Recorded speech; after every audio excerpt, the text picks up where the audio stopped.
באוקטובר 73 אנחנו עשינו סיבוב הופעות ובאו אליי אנשי הלהקה עם העיתון, עם הביקורת מההופעה. זו הייתה ביקורת טובה ואני מאוד שמחתי, ופתאום אני הופכת על העיתון ואני רואה ששמה כתוב שיש מלחמה בישראל. אז זה נתן לי שוק גדול, ואני אמרתי שאני רוצה לנסוע. אז הספרדים לא הבינו אותי, אמרו לי, מה פתאום את לנסוע לישראל, מה יש לך עם ישראל? אז אני הסברתי להם שאני יהודייה, אז הם לא הבינו את זה, אמרו, נו, אז מה? אנחנו מקבלים אותך כמו ספרדיה, בשבילנו את ספרדיה, אפילו אם את יהודייה. אם אנחנו קתולים ואם יש מלחמה באיטליה, אנחנו לא נוסעים לאיטליה, אז למה פתאום השיגעון הזה עם ישראל? הם לא יכלו להבין את זה. אבל בכל זאת נסעתי ובאתי לארץ, ומיד התחלתי להופיע בצבא, בפני חיילים ובבתי חולים.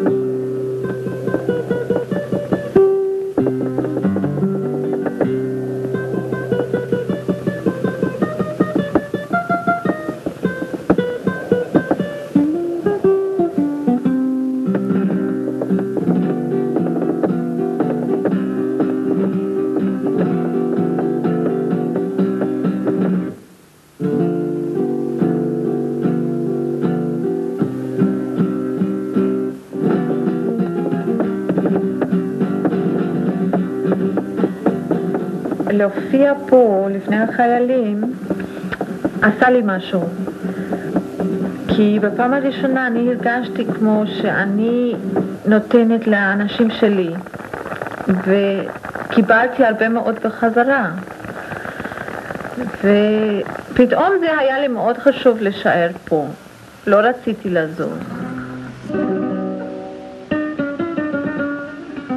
זה היה לי מאוד מאוד קשה.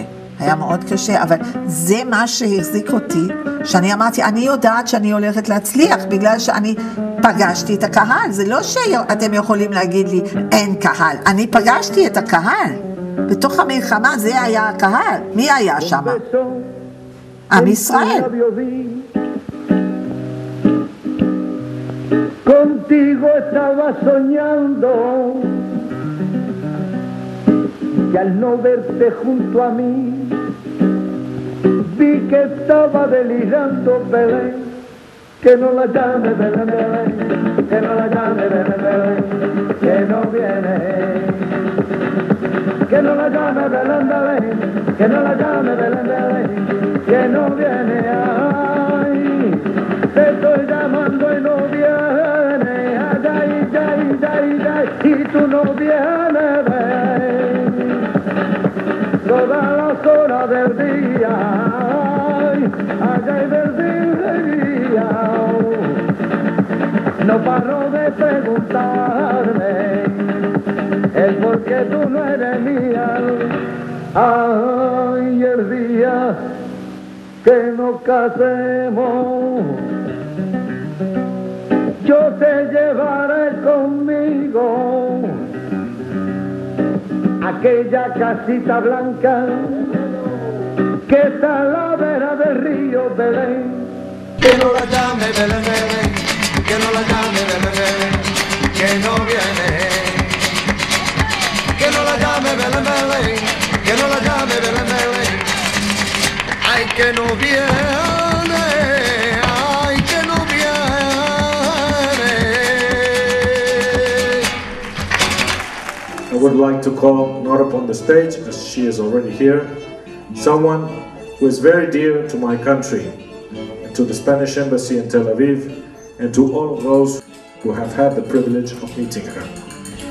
I am talking about someone you have just seen on stage, someone whose passion for flamenco made her leave her country of origin, South Africa, and to go to live in my country to learn with the masters of the Spanish dance. Years later, she made Aliyah and became the true pioneer of Spanish dance in Israel. I am, of course, talking about Mrs. Silvia Duran. In the year 2008, His Majesty the King of Spain bestowed the Order of the Civil Merit with the degree of Commander to Silvia Duran.